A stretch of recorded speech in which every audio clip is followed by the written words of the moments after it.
and you just cycle it to on. You get that stupid annoying beep, and you're like, what in the world? This stuff needs to stop.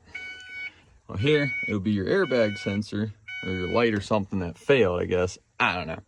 Nonetheless, you basically turn the key off, pull your key out, look up underneath, and you have this blue box, okay? You take 2 screws out, all this piece of crap out, unplug it,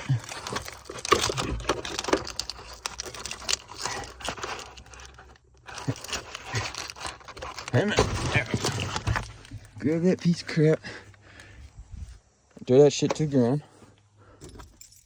and then you take your key,